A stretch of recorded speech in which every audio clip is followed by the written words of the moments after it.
PND classes के इस अत्याधुनिक चैनल पर आपका स्वागत है।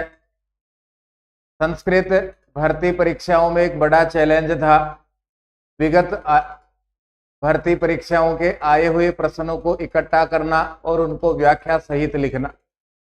उस चैलेंज को पीएनडी परिवार ने स्वीकार किया और आज आपके समक्ष प्रस्तुत है संस्कृत सरला का द्वितीय संस्करण। इसमें 2009 से 2023 तक के प्रश्न पत्र हैं। प्रथम, द्वितीय, तृतीय श्रेणी भर्ती परीक्षा रीट और रीट पात्रता के प्रश्न है। संस्कृत शिक्षा विभाग और सामान्य शिक्षा विभाग के प्रश्न है। पुस्तक को पढ़ने पर आपको ये पता चलेगा कि सामान्य शिक्षा के प्रश्न संस्कृत शिक्षा में भी हैं, जबकि संस्कृत शिक्षा के प्रश्न सामान्य शिक्षा में और रीट पात्रता तक में भी रिवाइज है। इस पुस्तक की विशेषताओं के साथ आज हम इसको रिवाइज भी करेंगे। आज अपना विषय होगा संस्कृत साहित्य का इतिहास। संस्कृत साहित्य के इतिहास में से भी आज हम नाट्यकार भास से संबंधित आए हुए प्रश्नों का अध्ययन करेंगे। इनका अध्ययन करने के बाद में आपको अपनी तैयारी का भी पता लगेगा और आगे जाकर के हमें कैसी तैयारी करनी है, इसके लिए भी हम मानसिक रूप से तैयार रहेंगे। आइए प्रारंभ करते हैं। संस्कृत साहित्य का इतिहास, नाट्यकार भास। सीधा और सरल प्रश्न आरपीएससी के सेकंड ग्रेड सामान्य शिक्षा विभाग 2010 में पूछा गया है। संस्कृत साहित्य मस्ती, संस्कृत साहित्य है। पहली बार परीक्षा दे रहे हैं उनके लिए प्रश्न का अर्थ निकालना ये बहुत जरूरी है। संस्कृत साहित्य है पंचविधम 5 प्रकार का, त्रिविधम 3 प्रकार का, द्विविधम 2 प्रकार का, त्रिविधम 3 प्रकार का, सप्तविधम 7 प्रकार का या द्विविधम 2 प्रकार का। तो हमने पढ़ा है संस्कृत साहित्य 2 प्रकार का है। संस्कृत साहित्य 2 प्रकार का है। संस्कृत साहित्य के इतिहास को हम पढ़ते हैं तो पहला है वैदिक साहित्य और दूसरा प्रकार है लौकिक साहित्य। ये सीधा और सरल प्रश्न यहाँ पूछा गया। इसके भी जब हम भाग करेंगे तो संहिता है, इनकी संख्या 4 हम जानते हैं। ऋग्वेद, यजुर्वेद, सामवेद और अथर्ववेद 4 संहिताएं।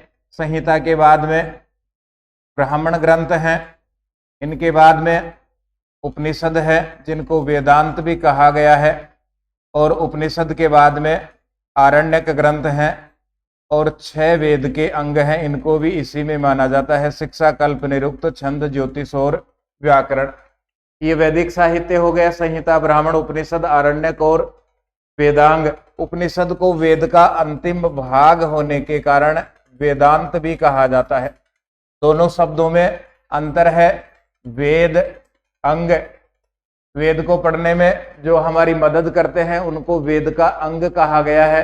6 शिक्षा, कल्प, निरुक्त, छंद, ज्योतिष और व्याकरण। जबकि दूसरा है वेद अंत। वेद का अंतिम भाग माना जाने के कारण उपनिषद को वेदांत कहा गया है। जो कई बार दे चुके हैं उनको ये सारा पता है। जो पहली बार दे रहे हैं उनके लिए ऐसे शब्दों का अर्थ निकालना जरूरी हो जाता है। इसी संधि विच्छेद के आधार पर याद रखेंगे।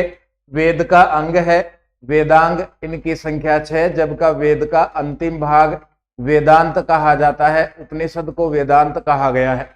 तो वैदिक साहित्य के ये मुख्य प्रकार हो गया। इसके बाद में ये लौकिक साहित्य में से हम पढ़ते हैं तो ऐसा साहित्य जिसको सुनने के साथ में देखा भी जा सकता है, दृश्य साहित्य कहा गया है। जिसको केवल सुना ही जा सकता है उसको कहा गया है श्रव्य साहित्य। दृश्य में मुख्य भाग है नाट्य साहित्य का, और नाट्य साहित्य के भी 10 भेद हैं। नाटक है, ईहा मृग है, वीथी है, समवकार है, डिम है। इस प्रकार से श्रव्य के 3 मुख्य भाग हो गए। पहला है पद्य, दूसरा है गद्य और फिर है चंपू। ऐसी रचना जिसमें छंद है, पद्य है, जिसमें छंद नहीं है, गद्य है। गद्य और पद्य दोनों को मिलाकर के बनेगा चंपू। इसके भी हम भाग करेंगे तो महाकाव्य हो गया, इसके बाद में खंड काव्य हो गया और इसके बाद में मुक्तक काव्य हो गया। गद्य में दो भाग, कथा और आख्यायिका।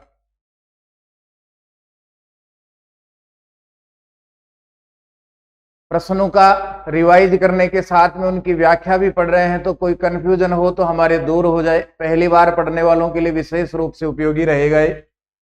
ये संस्कृत साहित्य का दो भाग, वैदिक और लौकिक। वैदिक के संहिता, ब्राह्मण, उपनिषद, आरण्यक और वेदांग। लौकिक को दो भागों में, दृश्य और श्रव्य में बांटा गया। दृश्य में नाट्य साहित्य जिसके 10 भाग हम पढ़ते हैं। श्रव्य में पद्य, गद्य और चंपू। पद्य, महाकाव्य, खंड काव्य और मुक्तक काव्य। किसी व्यक्ति के एक संपूर्ण जीवन को लिखा जाना। महाकाव्य है उस व्यक्ति के, महामानव के किसी एक भाग को लिखा जाना, खंड पार्ट। खंड काव्य है और मुक्तक में पहला पद्य दूसरा पद्य पहले से किसी भी प्रकार से संबंधित नहीं होता है। इसका उदाहरण है नीति शतकम। महाकाव्य का उदाहरण हम ले सकते हैं आदि काव्य रामायण है। खंड काव्य का उदाहरण महाकवि कालिदास के द्वारा लिखा हुआ ऋतु संहारम नाम का ग्रंथ है। फिर गद्य में कथा और आख्यायिका, महाकवि बाणभट्ट के द्वारा लिखा हुआ ग्रंथ, ये कथा की श्रेणी में है। कादंबरी। आख्यायिका में पंडित अंबिका दत्त व्यास के द्वारा लिखा हुआ ग्रंथ है। इसके बाद में है चंपू। तो ये मुख्य भाग हो गए वैदिक और लौकिक। जिन्होंने कक्षा 11 और 12 ठीक प्रकार से पढ़ा है वहां ये सब पढ़ाया जाता है, सीधा और सरल प्रश्न था। 2 प्रकार के भाग। नाट्य वेद है, केन विरचित है मन्यते। नाट्य वेद किसने लिखा है? अभी अपने सिलेबस में है नहीं, 2010 में पूछा गया प्रश्न है। नाट्य वेद भरत मुनि के द्वारा लिखा हुआ ग्रंथ है। 2 प्रश्न अब तक इससे आए हैं नाट्य वेद से संबंधित। देखिए इसकी कुछ व्याख्या हम पढ़ते हैं। नाट्य वेद के दृष्टा लिखने वाले भरत मुनि माने जाते हैं। जिस प्रकार से वेद भगवान ब्रह्म के मुख से आविर्भूत हैं, उसी प्रकार नाट्य शास्त्र भी उन्हीं के द्वारा आविर्भूत है, लेकिन इसके दृष्टा रचनाकार भरत मुनि माने जाते हैं। भरत मुनि ने नाट्य शास्त्र में वर्णन किया है कि सब देवताओं ने भगवान ब्रह्म से कहा कि हमें एक ऐसे मनोरंजन का साधन प्रदान कीजिए जो दृश्य श्रव्य हो सके और सभी वर्गों के लोग उसे ग्रहण कर सके। तब भगवान ब्रह्मा ने ऋग्वेद से पाठ्य सामग्री ली, अथवा संवाद लिया, अथवा कथोपकथन लिया। 3 तत्व ऋग्वेद से, सॉरी 1 तत्व ऋग्वेद से लिए गए, जिसके 3 नाम है। पाठ्य सामग्री हो सकती है, संवाद हो सकता है, कथोपकथन हो सकता है, कथन और उपकथन। फिर इसके बाद में सामवेद से भगवान ब्रह्म ने संगीत लिया, यजुर्वेद से अभिनय लिया और अथर्ववेद से रस तत्व लेकर के 5वें वेद के रूप में नाट्य वेद की रचना की। इनके साथ में भगवान शिव से तांडव और पार्वती से लास्य लेकर के नाट्य शास्त्र में नृत्य तत्व की भी रचना की गई और सर्वप्रथम इंद्रध्वज पर्व के अवसर पर इसको चित्रित किया गया, इसका अभिनय किया गया। संस्कृत साहित्य का ये प्रश्न हो गया। फिर आगे पढ़ते हैं हम नाट्य वेद। तो भरत मुनि इसके दृष्टा है, भगवान ब्रह्म के मुख से आविर्भूत है। 4 वेद से कोई न कोई तत्व लेकर के 5वें वेद के रूप में नाट्य शास्त्र की रचना की गई है। इसी से संबंधित एक और प्रश्न है, भरत नाट्य शास्त्रम कतिषु अध्यायेषु विभक्तमस्ति। भरत का नाट्य शास्त्रम कितने अध्यायों में विभक्त है? तो भरत का नाट्य शास्त्र 60, 6, 63, 30, 6 और 30, 36 अध्यायों में विभक्त है। ये 2 प्रश्न नाट्य वेद से संबंधित है। अब हम पढ़ते हैं महाकवि भास को।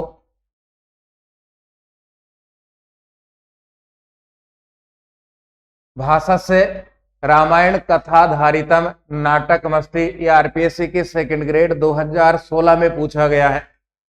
यहां से जब इसको अलग हम करेंगे तो कथा और आधारितम हो जाएगा।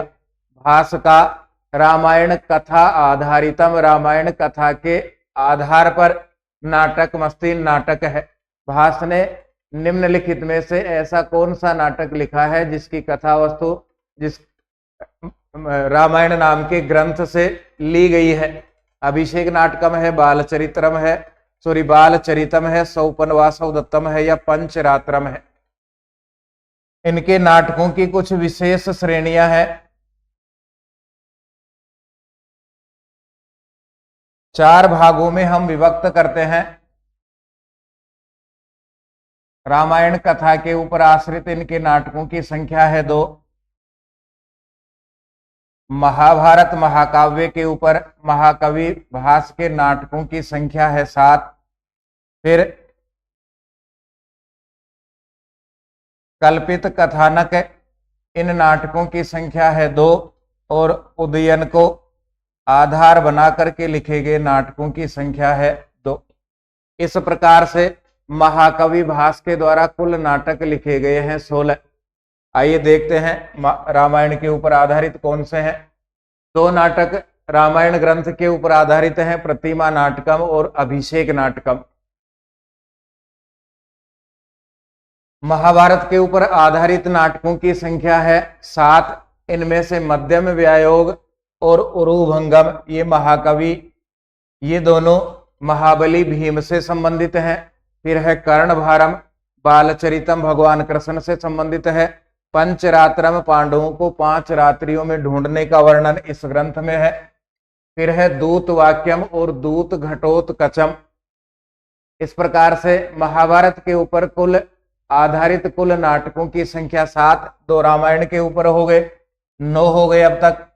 लोक कथा या कल्पना पर आधारित, लोक कथा का अर्थ है हमारे समाज में परंपरागत रूप से जो कहानियां प्रचलन में थी उनको नाटक के रूप में लिखा, या अपनी स्वयं की कल्पना के ऊपर महाकवि भास ने 2 नाटक लिखे। इनमें से अविमारकम है और दरिद्र चारुदत्तम है। 11 संख्या हो गई। इसी प्रकार आगे बढ़ेंगे तो उदयन कथा मूलक, उदयन नाम के पात्र को आधार बना करके महाकवि भास ने 2 नाटक लिखे हैं। प्रतिज्ञा योगंधरायणम है और सौपन वासव दत्तम है। दोनों को मिलाकर के संयुक्त नाटक भी कहा जाता है। प्रतिज्ञा योगंधरायणम और सौपन वासव दत्तम, इनको मिलाकर के संयुक्त नाटक भी कहा जाता है। ये फायदा इस पुस्तक को पढ़ने से हमें रहता है कि अब तक जो प्रश्न आ गए उनका रिवाइज हो जाएगा और भविष्य की तैयारी कैसी है इसकी भी चिंता हमें हो जाएगी।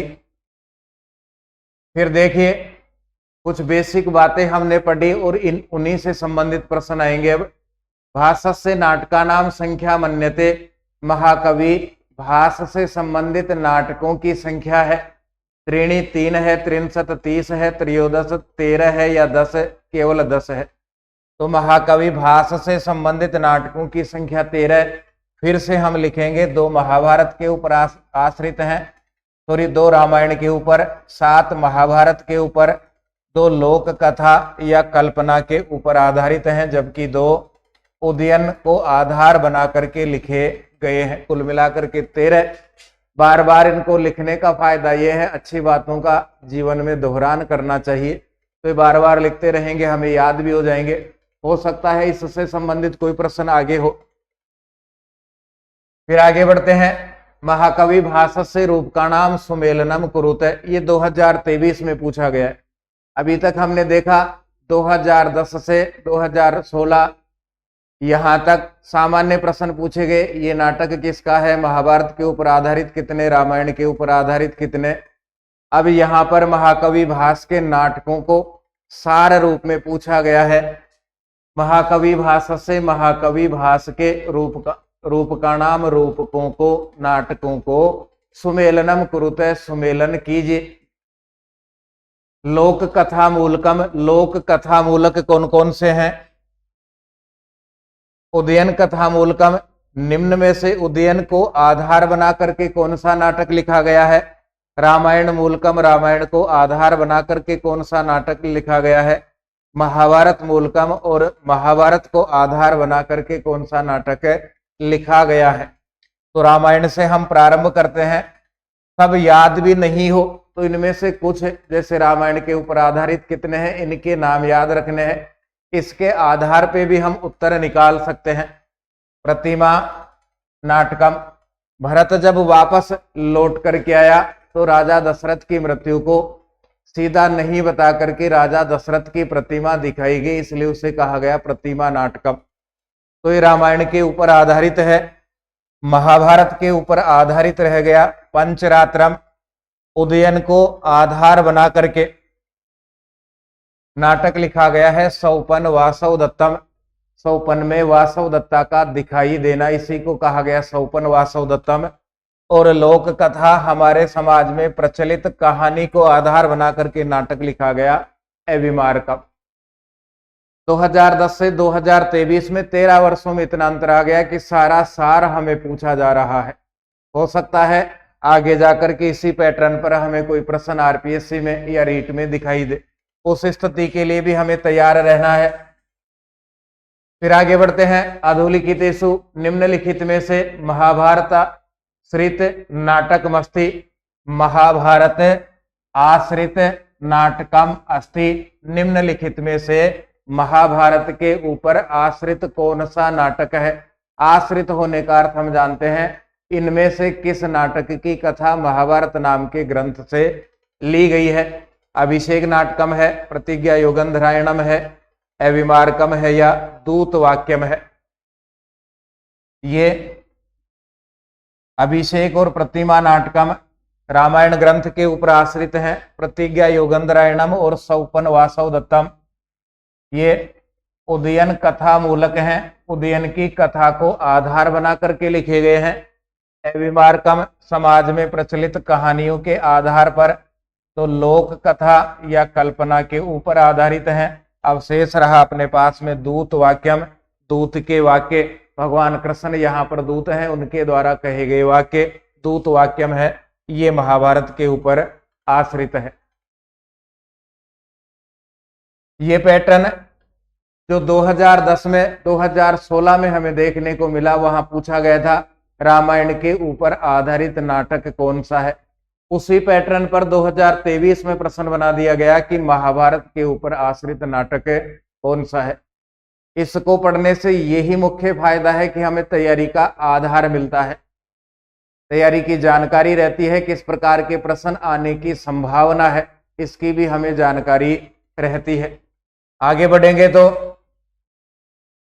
भाषा से महाभारताधारिता नाम नाटका नाम संख्या वर्तते। 2014 में भाषा से महाकवि भास के महाभारत आधारिता नाम, महाभारत के ऊपर आधारित नाटका नाम संख्या वर्तते, नाटकों की संख्या है सप्त, 7 है, 9 है, 8 है या त्रयोदश 13 है। फिर से लिखेंगे 2 रामायण के ऊपर, 7 महाभारत के ऊपर, 2 कवि कल्पना के द्वारा हैं या लोक कथा मूलक हैं और 2 है उदयन कथा मूलक। इस प्रकार से नाटकों की संख्या है 13। इनमें से 7 महाभारत के ऊपर हैं, जिनमें से 2 महाबली भीम के ऊपर हैं, मध्यम व्यायोग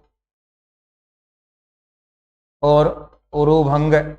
उरुभंग या उरुभंगम पूरा लिखेंगे तो उरुभंगम। भीम के द्वारा दुर्योधन की जंगा तोड़ने का वर्णन उरुभंगम है। ये 2 तो महाकवि महाबली भीम के ऊपर आधारित हैं। फिर आगे बढ़ेंगे। शेष रहे अपने पास में 5, तो कर्णभारम और बालचरितम। तो ये हो गए कर्ण भारम। फिर इसके बाद में है बालचरितम, भगवान कृष्ण के ऊपर आधारित। फिर है दूत वाक्यम। फिर इसके बाद में छठा होगा दूत घटोत्कचम। घटोत्कच का वर्णन इसमें किया गया है। और फिर अपने पास में शेष रहा मध्यम व्यायोग, व्यायोगम, उरुभंगम, कर्णभारम, बालचरितम, दूत वाक्यम, दूत घटोत्कचम और पंचरात्रम। ये महाभारत के ऊपर आश्रित हैं, महाकवि भास के द्वारा लिखे गए हैं और कुल नाटकों की संख्या है 7। संस्कृत साहित्य में कविता कामिन्या हास है। कविता कामिनी हास कह कथयते किसे कहा जाता है। संस्कृत साहित्य में हास्य नाम की उपाधि किसको दी गई है? महाकवि भास को, वत्सराज को, कालिदास को अथवा पंडित राज जगन्नाथ को। तो महाकवि भास को यह उपाधि दी गई है, किस ग्रंथ में दी गई है? तो आइए हम पढ़ते हैं। जयदेव नाम के विद्वान ने प्रसन्न राघवम नाम के ग्रंथ में महाकवि भास को कहा है भासो हास है। यस्यास चौर चिकुर निकुर है कर्ण पूरव मयूर है। भासो हास है कवि कुलगुरु कालिदासो विलास है। हर्षो हर्षो हृदय वसती पंच बाणस्तु बाण है। कैसा नैसा कथये कविता कामिनी कौतुकाय। महाकवि बाण भट्ट के लिए पंच बाणस्तु बाण है कहा गया है, कवि कुलगुरु कालिदास के लिए कहा गया है, और भास के लिए कहा गया है भासो भास है। महाकवि हर्ष के लिए भी कहा गया है। तो जयदेव ने कहा, प्रसन्न राघवम नाम के ग्रंथ में कहा है, भास को हास कहा है तो भासो हास है। इस नाम से महाकवि भास प्रसिद्ध हुए। ये 2010 फर्स्ट ग्रेड सामान्य शिक्षा विभाग में पूछा गया प्रश्न है। फिर इससे आगे बढ़ेंगे तो सौपन वासव दत्तम नाटके नाटक में उदयन से वीणाया नाम किमासीत। उदयन की वीणा का नाम क्या है? यहाँ कुछ सिलेक्टेड प्रश्न हैं जिनको सिलेक्शन चाहिए, अच्छे अंक चाहिए, उनको पूरा नाटक पढ़ना चाहिए। मात्र कुछ पन्ने पढ़ने से परीक्षा में इस प्रकार के जब प्रश्न आते हैं वीणा का नाम क्या है, तो इसके अलावा दूसरा नाटक जो अपने सिलेबस में है उसको भी पढ़ना चाहिए। जैसे प्रश्न आ गया विदूषक का नाम क्या है, तो जब दो नाटकों को हम पढ़ते हैं तो दोनों में अंतर करके पढ़ते हैं, तब जाकर के ऐसे प्रश्न याद होते हैं। स्वरवती है, घोषवती है, भास्वती है या पद्मावती है? पहले सौपनवासव दत्तम को देखते हैं हम। सौपनवासव दत्तम में अंकों की संख्या है 6। इन सबको प्रिंट करके इसलिए लिख दिया गया है कि हमारा भी समय बचे, जल्दी याद हो, स्क्रीनशॉट हम लेना चाहें तो ले सकते हैं, इसलिए इसको यहाँ इसमें लिखा गया है। क्योंकि ये रिवाइज है, सिलेबस तो हम कर नहीं रहे, जो अपने पहले से याद है उसको रिवाइज कर रहे हैं, या फिर अब हम शुरू करेंगे तो ऐसे प्रश्न आते हैं, ये आधार अपना हो जाएगा, इसलिए फटाफट फटाफट रिवाइज होगा ये। तो सौपनवासव दत्तम 6 अंकों का है, प्रतिज्ञा योगंधरायणम का उत्तरार्ध है। अर्थात प्रतिज्ञा योगंधरायणम और सौपनवासव दत्तम इसको एक ही नाटक माने तो पहले नंबर का नाटक होगा प्रतिज्ञा योगंधरायणम और इसका उत्तरार्ध होगा सौपनवासव दत्तम। फिर से समझिए, प्रतिज्ञा योगंधरायणम और सौपनवासव दत्तम को यदि एक ही नाटक माना जाता है तो प्रतिज्ञा योगंधरायणम उसमें 1 होगा, सौपनवासव दत्तम उसमें 2 होगा। दूसरा प्रकार जो यहाँ लिखा गया है, यदि पूर्वार्ध और उत्तरार्ध पूछा जाए तो प्रतिज्ञा योगंधरायणम पूर्वार्ध है, पहले का आधा भाग है, और सौपनवासव दत्तम उत्तरार्ध है, अर्थात बाद का आधा भाग है। इस सौपनवासव दत्तम में पद्मावती से विवाह का और राजा उदयन अपने साम्राज्य को वापस प्राप्त करता है, इसका वर्णन किया गया है। इसका नामकरण सौपनवासव दत्तम क्यों हुआ? पंचम अंक में राजा उदयन ने सौपन में वासव दत्ता को देखा। सौपनवासव दत्तम नाम के नाटक के पंचम अंक में राजा उदयन ने सौपन में सपने में वासव दत्ता को देखा, इसलिए इस नाटक का नामकरण किया गया सौपन वासव दत्तम। कुछ मुख्य प्रश्न इस प्रकार से हैं। नाटक का नायक उदयन है, इस नाटक की नायिका वासव दत्ता है, सौपन वासव दत्तम की बात की जा रही है। उदयन की वीणा का नाम घोषवती है और इसमें विदूषक का नाम वसंतक है। यदि नाटक में रस के लिए पूछा जाए तो श्रृंगार रस प्रधान है और इस श्रृंगार रस और वैदर्भी रीति प्रधान है। राजशेखर ने सौपन वासव दत्तम नाम के ग्रंथ के लिए एक सूक्ति कही है, सौपन वासव दत्त से दाहको अभूत न पावक है। महाकवि भास के सब नाटकों की आलोचना हुई, उसमें से सौपन वासव दत्तम सबसे ज्यादा खरा उतरा।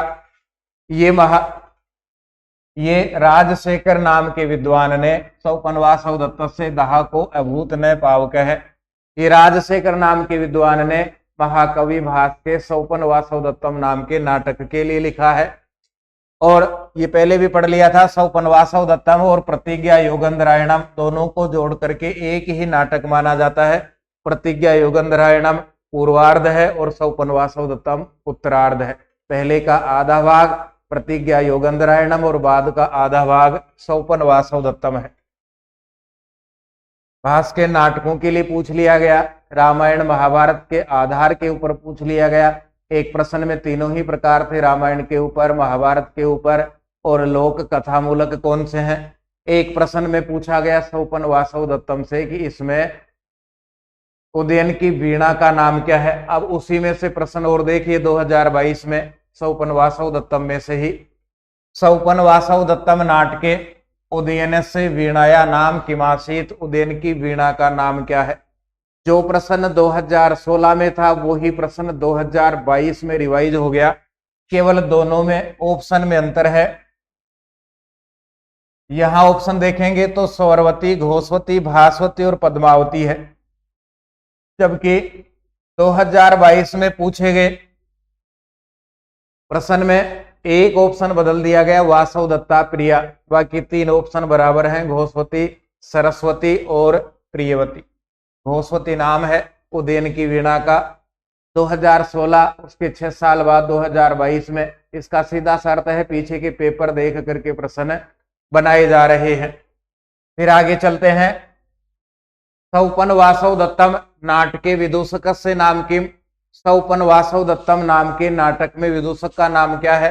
देखिए जो प्रश्न फर्स्ट ग्रेड में पूछा गया वही प्रश्न सेकंड ग्रेड में पूछ लिया गया। प्रश्न एक ही है, दोनों भर्ती परीक्षाओं में पूछ लिया गया, प्रथम में और द्वितीय में। ऐसे ही सामान्य से भी मिलान खा जाते हैं, संस्कृत से भी, और संस्कृत विभाग के प्रश्न सामान्य से भी मिलान खाते हैं। सौपन वासवदत्तम नाम के नाटक में विदूषक का नाम वसंतक है। इससे पहले व्याख्या में हमने पढ़ा था। भर्तरी स्नेहात, पति का स्नेह होने से, सा ही वह निश्चित रूप से, दग्धा पे दग्धा, जलने पर भी नहीं जली हुई मानी गई है। भास विरचिते, भास विरचित सौपन वासवदत्ते, सौपन वासवदत्त के दत्तम नाम के नाटक में कथनम इदम अलग करेंगे तो कथन यह कस्से किसका है। भर्तरी स्नेहात, सा ही दग्धा पे दग्धा, भास विरचिते सौपन वासवदत्ते, कथन विदम कस्से, भास के द्वारा लिखे हुए सौपन वासवदत्तम नाम के नाटक में यह कथन किसका है, या ये बात किसने किसको कही। ब्रह्मचारी ने कही, योगंधरायण ने कही, विदूषक ने कही या पद्मावती ने कही। तो ये बात ब्रह्मचारी ने कही थी, आश्रम में रहने वाला है ब्रह्मचारी, उसने कही। कब कही, जब योगंधरायण और वासवदत्ता दोनों एक जगह हैं। उस स्थिति में ब्रह्मचारी कहता है, योगंधरायण राजा उदयन का मंत्री है, वासवदत्ता राजा उदयन की पत्नी है, ये दोनों एक जगह हैं, वन में है, आश्रम में है। वहां पर ब्रह्मचारी मिलता है और ब्रह्मचारी कहता है, अर्थ यदि हमें निकालना है तो पदच्छेद जरूर आना चाहिए। न एव इदानीम, पदच्छेद के बाद में प्रत्येक शब्द का अर्थ हमें आना चाहिए, नंबर भी बढ़िया चाहिए, टॉप भी करना है और जिला भी घर का ही मिले तो विस्तार से पढ़ना ही पड़ता है, शब्दार्थ भी पढ़ने पड़ेंगे। पदच्छेद करना भी हमें सीखना होगा। न एव इदानीम, न नहीं, एव ही, नहीं ही, इदानीम इस समय, तय का विसर्ग कर दो, तादरसहा उस प्रकार के, चक्रवा का, चकवा नाम के पक्षी हैं। इस समय उस प्रकार के चकवा नाम के पक्षी नहीं है जो पहले थे। ब्रह्मचारी उन दोनों को संबोधित करते हुए कहता है कि आज ऐसा समय आ गया कि पहले के समय के समान चकवा नाम के पक्षी नहीं है। फिर दूसरी विशेषता कही आज के समय की, न एव फिर अलग करेंगे तो अपि, और फिर अलग करेंगे तो अन्य।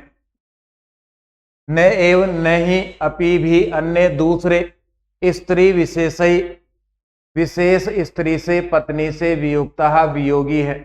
आज पहले के जैसे स्त्री के वियोग में दुखी होने वाले पति भी नहीं है। विस्तार से अर्थ निकालेंगे तो न एव नहीं अन्य दूसरे स्त्री विशेषई, रह का विसर्ग कीजिएगा, स्त्री विशेषई स्त्री विशेष के द्वारा वियुक्ता वियोगी है। आज स्त्री विशेष के द्वारा वियोगी भी वैसे नहीं है। स्त्री विशेष का अर्थ है पत्नी। आज पत्नी के दुख में, पत्नी के वियोग में दुखी पति भी वैसे नहीं है। फिर आगे कहा धन्या सा स्त्री, धन्य है वह स्त्री, याम जो तथा इस प्रकार से वेती चाहती है। धन्य है वो स्त्री जो इस प्रकार से, याम जिसको, तथा वेती इस प्रकार से, वेती जानते हैं, चाहते हैं भर्ता पति। इस प्रकार की स्त्री धन्य है, याम जिसको, तथा वेती उस प्रकार से चाहते हैं भर्ता पत्नी। फिर आगे कहा भर्तृ स्नेहात, भर्तृ पति के स्नेह से, सा वह स्त्री ही निश्चित रूप से, यहां से अलग करेंगे तो दग्ध अपि दग्धा, दग्धा अपि अदग्धा, जलने पर भी अदग्धा नहीं जली हुई है। उसका भौतिक शरीर तो जल करके समाप्त हो गया, लेकिन उसका पति उसको इतना चाहता है कि वह वास्तव में उसकी याद में, उसके प्रेम में नहीं जली है, उसको बार बार याद आती रही है। दो स्थितियां हैं, एक स्थिति वह जल करके समाप्त हो गई, लेकिन पति उसे बार बार याद करता है, उसको लगता है कि जल करके समाप्त नहीं हुई है। फिर से देखिए न एव इदानीम, न नहीं एव ही इदानीम इस समय, तादृशा उस प्रकार के, चक्रवा का, चकवा नाम के पक्षी है। इस समय उस प्रकार के चकवा नाम के पक्षी नहीं है। न एव अपि अन्य, और न ही अन्य दूसरे स्त्री विशेषई, स्त्री विशेष के द्वारा वियुक्ता वियोगी है। स्त्री विशेष के वियोग में दुखी होने वाले पति हैं, लेकिन धन्या सा स्त्री, आज के समय में अब वह स्त्री धन्य है। दूसरी रानी के लिए ब्रह्मचारी,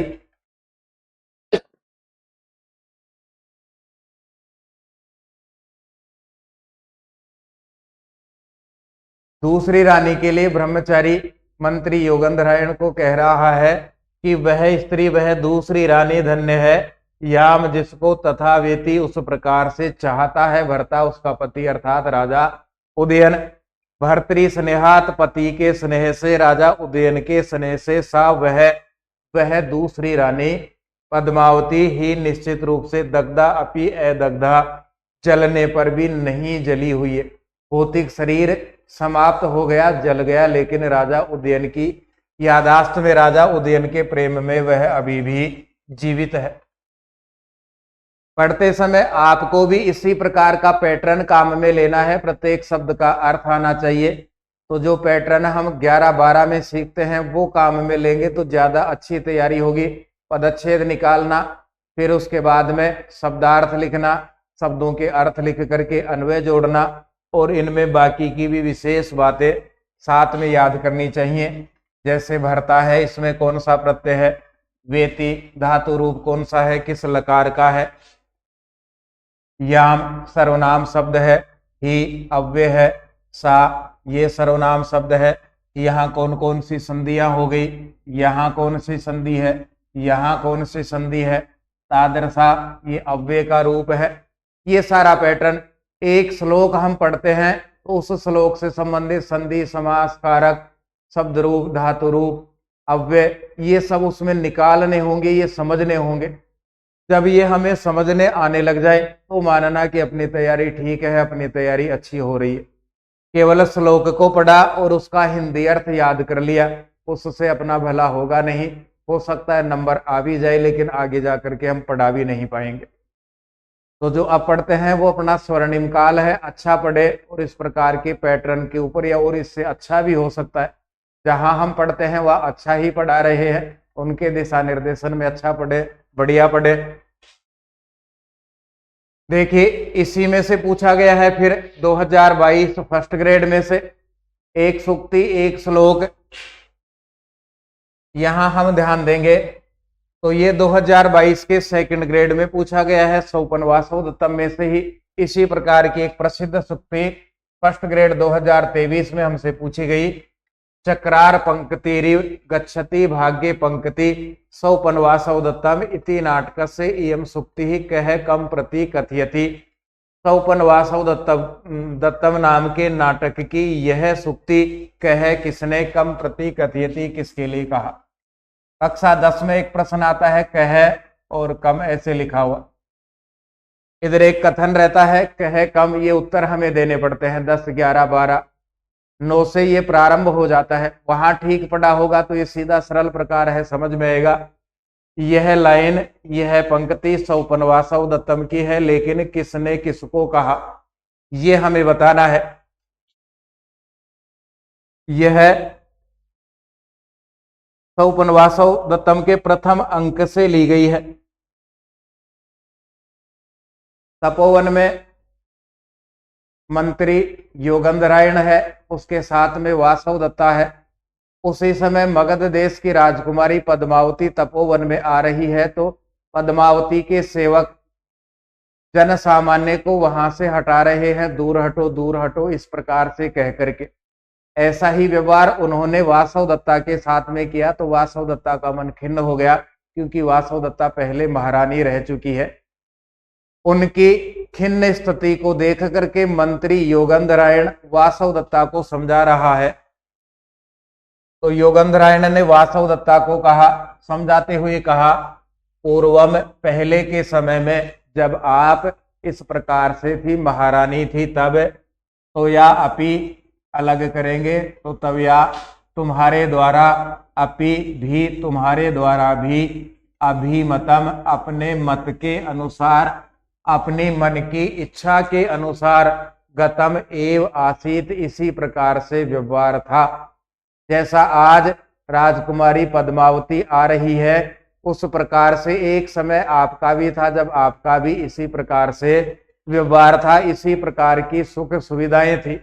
फिर आगे कहा चेको वहां से यहां से हटेगा तो ये होगा श्लाघ्यम, संधि हटेगी तो प्रशंसा के योग्य, गमीशसी हो जाओगे, फिर से प्रशंसा के योग्य हो जाओगे, राजकुमारी पद्मावती जैसे हो जाओगे, या अपनी पूर्व स्थिति को प्राप्त कर जाओगे। पुनर्वापस से विजयन, विजय प्राप्त होने पर किसके भर्तु, पति के।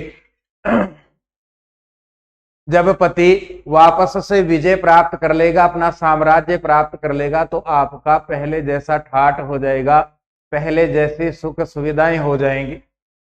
काल क्रमेण, समय के क्रम के अनुसार, जगत है संसार परिवर्तमाना, परिवर्तित रहता है। योगंधरायण वासवदत्ता को कह रहा है समय के क्रम के अनुसार संसार परिवर्तित रहता है। चक्रार पंक्ति रिव, चक्र अर, चक्र के आरे के पंक्ति के समान। उस समय रथ था तो रथ के चक्र का और उस रथ के चक्र के आरे का उदाहरण दिया गया है। आज की मोटरसाइकिल होती उसका देते, तो चक्र के अरे के पंक्ति के समान गच्छति चलती है, भाग्य पंक्ति ही मानव के भाग्य की पंक्ति। चक्र के अरे की पंक्ति के समान मानव के भाग्य की पंक्ति चलती है। अर्थात चक्र के अरे का जो हिस्सा नीचे की ओर है समय बदलने पर ऊपर आएगा, जो हिस्सा ऊपर की ओर है समय बदलने पर नीचे जाएगा। आपका एक समय ऊपर था जब आप खूब सुख सुविधाओं को लेती थी, अरे के समान समय बदला, अरे का चक्र नीचे आ गया, तो आपका भी समय विपरीत है। फिर से समय वापस आएगा जब आप पद्मावती के समान सम्मान को प्राप्त करोगे। ये योगंधरायण ने राजकुमारी वासवदत्ता से कहा। अब आइए अविमार्कम पर। अविमार्कम इत्यस्य नाटक से प्रणेता कहे। अविमार्कम इस नाटक का प्रणेता कौन है? तो ये कवि कल्पना के ऊपर आधारित है और इस नाटक के प्रणेता है महाकवि भास। अविमार्कम की कुछ विशेषताएं हैं। ये लोक कथा या कल्पित कथानक के ऊपर आधारित है, 6 अंकों का है, इसलिए इसे प्रकरण कहा गया है और प्रकरण भी हास्य से युक्त है। अब यहाँ पर कुछ मतभेद है। डॉक्टर पूसलकर इसे कहते हैं कि यह नाटक है। नाट्य साहित्य में से डॉक्टर पूसलकर के अनुसार पूछा जाए तो यह नाटक है, जबकि इसकी कथा लोक कथा के ऊपर आधारित है या कल्पित है, इसलिए इसे प्रकरण में रखा जाता है। सीधा और सरल प्रश्न यदि पूछा जाए अविमार्कम क्या है, तो अविमार्कम प्रकरण है। लेकिन यदि पूसलकर के अनुसार पूछा जाए तो इन महोदय के अनुसार यह प्रकरण नहीं होकर के यह नाटक की श्रेणी में आता है। इसे प्रकरण क्यों माना गया है? क्योंकि इसका कथानक लोक कथा के ऊपर आधारित है या कल्पित कथा के ऊपर आधारित है। इन दोनों कथाओं के ऊपर जो भी आधारित होता है उसको प्रकरण मानते हैं, नाटक नहीं मानते हैं। फिर इसमें राजा कुंती भोज की बेटी कुरंगी और राजकुमार अविमार्क अर्थात विष्णु सेन के प्रेम का वर्णन किया गया है। ये इसकी मुख्य विशेषताएं हैं। आगे बढ़ेंगे तो टी गणपति शास्त्री कस्य महाकवे नाटकानि प्राप्तवान। टी गणपति शास्त्री ने कस्य महाकवे किस महाकवि के नाटकानि प्राप्तवान नाटक प्राप्त किए? तो टी गणपति शास्त्री महोदय ने महाकवि भास के नाटकों को प्राप्त किया था। महाकवि भास की कुछ विशेषताएं पढ़ते हैं हम। महाकवि भास को भास है इस नाम की उपाधि प्राप्त है, इसको विस्तार से हमने पढ़ लिया है। फिर दूसरी मुख्य विशेषता है महाकवि बाण भट्ट ने हर्षचरितम नाम के ग्रंथ में नाम की आख्यायिका में भास के नाटकों को देव मंदिर तुल्य माना है। ये प्रमुख बात है इसमें। भास के नाटकों को महाकवि बाण भट्ट ने अपने हर्षचरितम नाम के नाटक में देव तुल्य कहा है। फिर वाकपति राज ने महाकवि भास को ज्वल मित्र की उपाधि दी है। संस्कृत साहित्य में महाकवि भास को नाट्य साहित्य का जनक माना जाता है। इनका समय 300 ईसा पूर्व से लेकर के 200 ईसा पूर्व के मध्य स्वीकार किया जाता है। महाकवि कालिदास ने मालविकाग्निमित्रम नाम के नाटक की प्रस्तावना में महाकवि भास को याद किया है और उनको कहा है प्रथित यशसाम। जयदेव ने, ये तो हमने पढ़ी लिया, जयदेव ने भासोहास्य कहा है प्रसन्न राघवम ग्रंथ में। अब महाकवि भास को किन किन विद्वानों ने याद किया है? तो महाकवि कालिदास ने मालविकाग्निमित्र नाम के ग्रंथ की प्रस्तावना में याद किया। महाकवि बाण भट्ट ने हर्षचरितम की प्रस्तावना में याद किया। महाकवि दंडी ने अवंती सुंदरी कथा ग्रंथ में याद किया। राजशेखर और अभिनव गुप्त जैसे नाट्यकार भी महाकवि भास को खूब सम्मान देते हैं। आज के समय में भास की रचनाओं को प्रकाश में लाने का श्रेय डॉक्टर टी गणपति शास्त्री को है। 1909 ईस्वी में पद्मनाभपुरम, ये मणलिक्कर मठ है, केरल राज्य में है, इसमें भास के नाटक मलयालम लिपि में मिले और 105 पृष्ठों की गठरी में मिले। संस्कृत में नहीं मिले थे, मलयालम लिपि में मिले। टी गणपति शास्त्री को मिले 1909 ईस्वी में मिले, केरल के पद्मनाभपुरम के निकट मणलिक्कर नाम के मठ में मिले। इस गठरी में 10 रूपक महाकवि भास के पूरे मिले थे। एक रूपक खंडित था, अर्थात आधा था या कुछ पन्ने कम थे। बाद में जब शास्त्री जी ने इस स्थान की यात्रा की तो अभिषेक और प्रतिमा नाटकम भी इनको वहां पर मिले। इस प्रकार से नाटक हो गए 13। ये महाकवि भास से संबंधित अब तक के आए हुए प्रश्न हमने पढ़े हैं। प्रयास भी किया है कि ठीक प्रकार से हमारा रिवीजन हो और कोई समस्या भी हमें कम से कम आए, क्योंकि हमने पहले भी पढ़ लिया है। केवल रिवीजन के लिए ये वीडियो था। रिवीजन लगातार चलेगा, पूरी पुस्तक का होगा। आपका लगभग कोर्स भी उसमें 90% से ऊपर रिवाइज हो जाएगा। इसको सरल हम कैसे बना सकते हैं, इसके लिए आपके सुझाव सादर आमंत्रित हैं। 9928946539 पर। पुस्तक से संबंधित अन्य प्रकार की जानकारी भी इन नंबर्स पर आपको उपलब्ध है, आप व्हाट्सएप कीजिएगा। हम फिर मिलेंगे। धन्यवाद। जय तु भारतम, जय तु संस्कृतम।